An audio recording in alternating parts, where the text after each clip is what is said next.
No Norte Entrevista, o diretor-geral do Museu da Amazônia, Filippo Stampanoni, fala a respeito das estratégias para captar público, bem como sua busca para levar conteúdo científico para fora da bolha.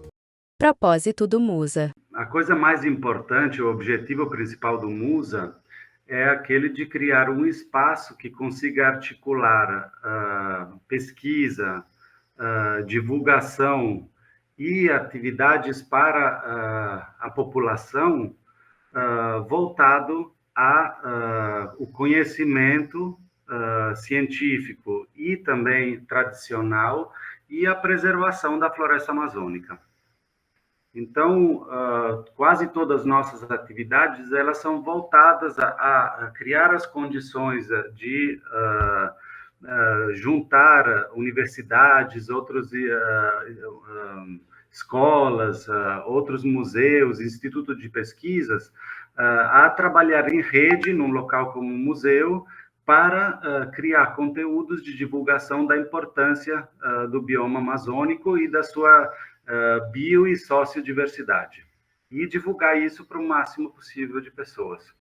Musa como um espaço de ciência e lazer. Eu considero, vamos dizer assim, que de forma geral, a gente está no começo de uma longa jornada, porque a gente quer que sempre mais pessoas tenham acesso a esse tipo de conteúdo sobre a importância dessa região, né, em termos até, diria, globais.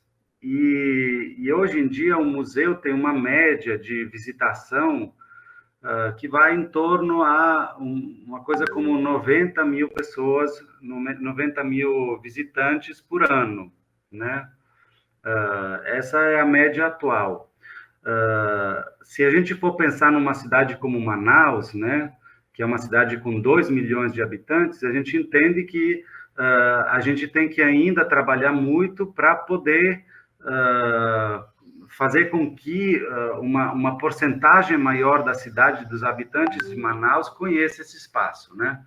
Então, assim, a gente é um local de referência no ponto de vista turístico, mas a gente tem que ainda avançar muito para que se torne um local que seja considerado pela população local, pelos manauara, como um local em que as pessoas se sentem convidadas e está assim, e tem o costume de visitar mais que uma vez por ano.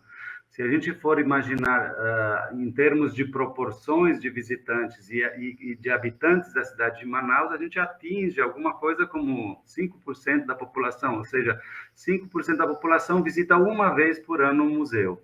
E a gente queria que ele se tornasse um ambiente de referência também para lazer, para fazer atividades, para conhecer a floresta. Então, para isso, a gente entende que a gente tem também uma longa jornada para frente, porque a gente tem que criar políticas, encontrar soluções para tornar o museu um local mais aberto ainda à população local. Um exemplo disso é que esse mês, e a gente vai continuar no próximo, a gente está fazendo uma redução do custo da entrada para cidadãos de Manaus e para pessoas, para manauaras, enfim, com valor de R$10. Antes era 20, então reduzimos de metade o valor para os finais de semana, todos os finais de semana, para justamente convidar o máximo de pessoas para visitar esse local e ter uma possibilidade de visitar sem ter um forte impacto financeiro, né? Sobretudo para os nossos vizinhos, ou seja, os moradores dos bairros ao redor do museu. Fluxo de manauaras no Musa. Olha, na minha análise, enfim, a gente pode ter uma questão, vamos dizer assim, de custo do acesso do museu, que a gente pretende tornar, assim, com esses programas que a gente tem atualmente, pretende tornar mais acessível a todo mundo. Do outro lado, eu acho que a gente precisa de melhorar nossa programação para criar mais atividades que sejam atividades percebidas pela população como atividades de interesse, ou seja, então, abrir nosso leque de propostas de atividades para que vários, assim, vários grupos dentro da população de Manaus acham interessante visitar o museu não apenas uma vez para ver o que tem, né? Mas sabendo que há uma programação e que a cada vez vai ter algo diferente, alguma coisa que possa interessar faixas diferentes da população, por exemplo, as crianças, ou, enfim, pessoas com diferentes interesses, né? Então, ao meu ver, a gente tem uma questão que é a questão do custo do ingresso. Essa é uma questão que, para nós, enfim, é obrigatória porque o Musa não é público, então ele não recebe financiamentos, então ele sobrevive graças aos ingressos. Mas a gente está percebendo que a gente tem que ainda encontrar, vamos dizer assim, a alquimia certa entre o custo do ingresso e a quantidade de gente que a gente consegue convidar. Então, eu acho que a gente está melhorando em termos com essa nova proposta de redução nos finais de semana, porque a gente está vendo que bem, assim, um número muito maior do previsto de pessoas visitou nesse mês, que normalmente é um mês de baixa afluência por causa das chuvas, etc., te viu que, na realidade, abaixando o valor do ingresso, a gente consegue alcançar um número que seja sustentável para nós também. Então, e segunda questão é justamente ampliar nossa programação. É óbvio que ampliar a programação depende de aumentar nossa capacidade, vamos dizer assim, de propor coisas, né? De propor atividades. E isso envolve também aumentar nossa capacidade de produzir trabalhos, poder contratar mais gente para ter mais gente que possa nos ajudar a criar conteúdos. Então, obviamente, para uma estrutura como um museu, isso é um desafio grande, porque a gente vive sempre com o mínimo, vamos dizer assim. A gente sempre tem dificuldade a chegar ao final do mês. Mas a gente já está, em parte, correndo atrás de editais, escrevendo projetos, alguns projetos já conseguimos. Então, aos poucos, com o equilíbrio entre a procura e conseguir projetos, e também com essas políticas para aumentar o fluxo de pessoas, talvez a gente encontre em algum momento, em breve, eu espero, vamos dizer assim, a receita para a gente conseguir crescer as atividades propostas para a população e, no mesmo tempo, reduzir o custo de ingresso. Turismo científico para fora da bolha científica. Bom, para nós é fundamental. Assim, eu diria que, com certeza, o aspecto do interesse científico, dos conteúdos do museu é uma parte fundamental, porque o turismo científico é uma maneira para você divulgar os conhecimentos, a importância da floresta. Então, ela tem diretamente. Agora, o que eu acho mais importante ainda é conseguir atrair aquele outro tipo de público que não se enquadra diretamente na categoria de turista científico, mas é uma pessoa que queira conhecer um local novo, e daí, uma vez entrando no museu, a gente espera despertar interesse que depois possam germinar em algo, um desejo de conhecer mais aprofundadamente a importância dessa região. Então, assim, a gente precisa, vamos dizer assim, trabalhar com os dois aspectos. A gente percebe que a maior parte dos turistas que a gente recebe que não são de Manaus, eles vêm para conhecer dentro da cidade o máximo possível do que é a Amazônia, né? Então, pessoas que passam pouco tempo em Manaus, eles acham que o museu é um condensado, vamos dizer assim, do que pode ser. No entanto, a gente percebe que, obviamente, descrever a Amazônia é uma tarefa enorme e não pode ser feita sem fazer com que as pessoas que participam da Amazônia, né, possam se sentir em casa nesse local e ajudar a produzir conteúdos. Então, a gente faz alguns anos que tem um programa geral no museu que chama Todo Mundo na Floresta, e esse programa, ele é um norte para nós, ou seja, ele é um endereço que a gente deu para as atividades do museu nos próximos anos, e ele é feito de dois aspectos. De um lado, a gente quer dizer que todo mundo é convidado a visitar e conhecer a floresta. E, do outro lado, a gente quer dizer que a floresta contém todo um mundo. Então, por isso que a gente chama, em vez do que todo mundo, é todo o mundo na floresta. Ou seja, é como se a gente dissesse, venha todo mundo conhecer a floresta, a sua importância, a sua grande diversidade, seja em termos biológicos, que culturais, sociais, e também entenda que esse é um mundo inteiro, um organismo extremamente complexo, em que cabe muito bem a participação de cada habitante de Manaus, né? Então, a gente está querendo abrir mais as nossas propostas para envolver sempre mais a população, para a gente poder contar o que é a floresta amazônica, o que é também uma grande cidade como Manaus, que está na região amazônica. Atrações do Musa. Olha, atualmente a gente tem, vamos dizer assim, algumas categorias de instalações, que são, por exemplo, a gente tem exposições, neste momento temos 4 exposições em atividade, né, em funcionamento. Depois a gente tem uma outra categoria que são os viveiros, ou seja, laboratórios abertos ao público, onde a gente pesquisa e divulga a importância de alguns tipos de seres amazônicos, que normalmente, então a gente, nesse caso, a gente tem de plantas, a gente tem de aracnídeos, de cobras, a gente tem aquários, a gente tem borboletários, temos fungários. Então, esses locais que são dedicados a uma característica específica de algum habitante da floresta, e a gente convida o público a conhecê-los com pessoas especializadas que trabalham com esse tipo de forma de vida, né? Então, essa é uma outra categoria que o público visita muito. Depois tem uma terceira categoria, que é a floresta em si.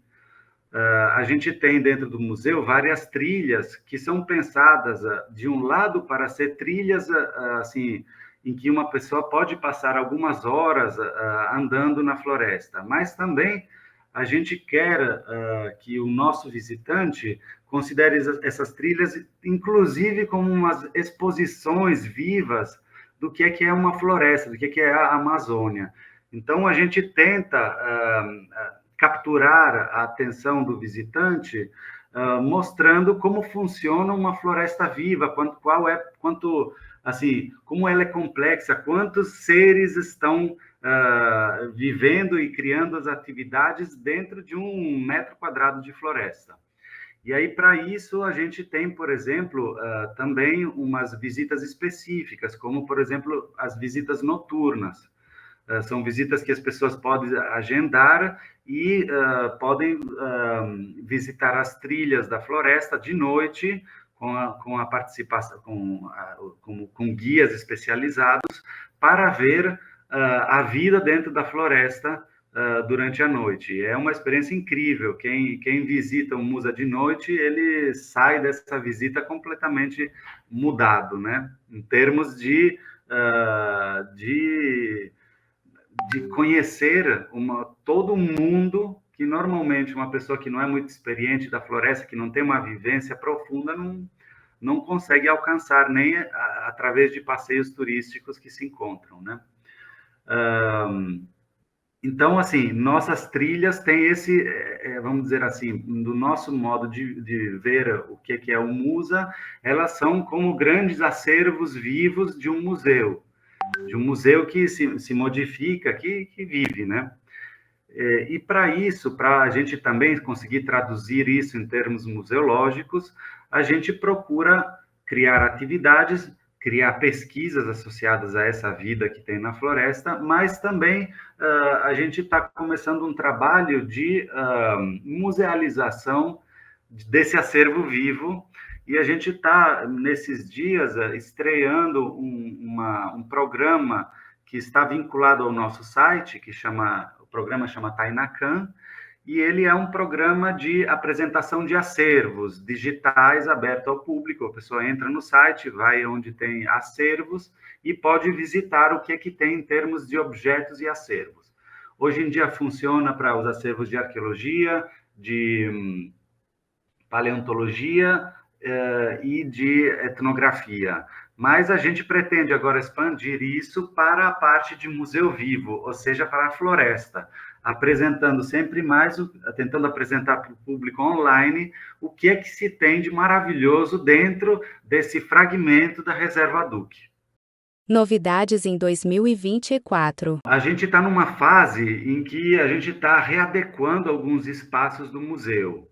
E em breve, vamos dizer assim, o próximo mês, o Musa vai ter em alguns aspectos uma cara nova.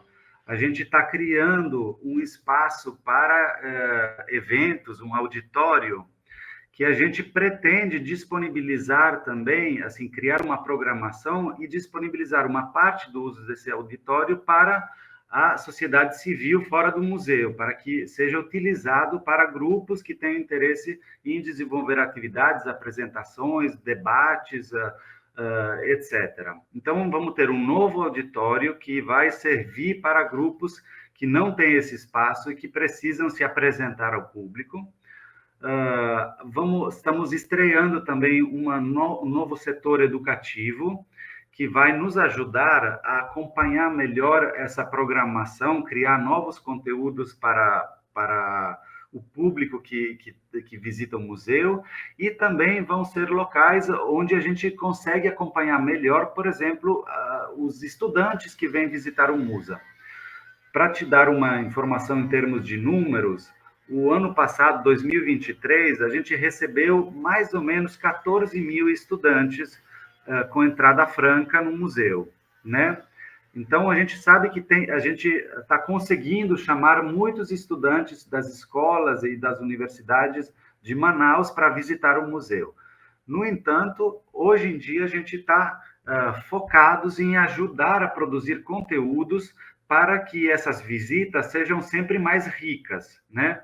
E aí a produção desse, assim, a organização desse centro com caráter educativo dentro do museu, esse espaço, e a criação de uma equipe do educativo do museu, na nossa esperança, ela vai servir justamente para conseguir transformar a visita em uma experiência mais profunda.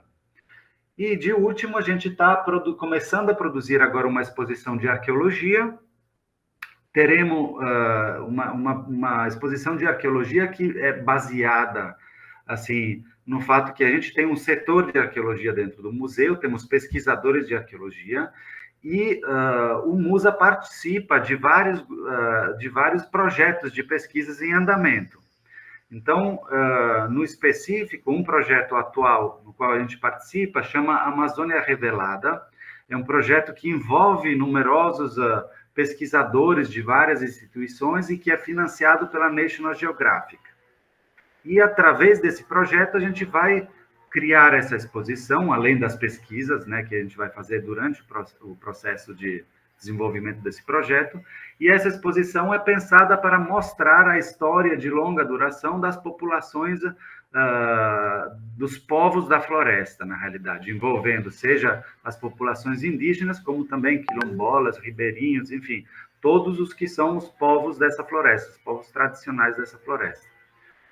De último, a gente está em processo de ampliar a exposição passado e presente, que é aquela de paleontologia com os dinossauros, e ela vai ganhar um novo espaço, uma nova área, onde ela será realocada e será também melhorada e ampliada em termos de quantidade de coleção, de conteúdos.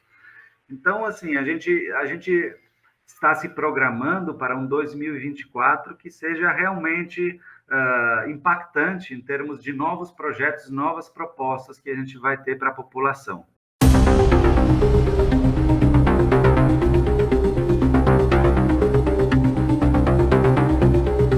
Acesse o portalnorte.com.br e veja essa e outras entrevistas especiais.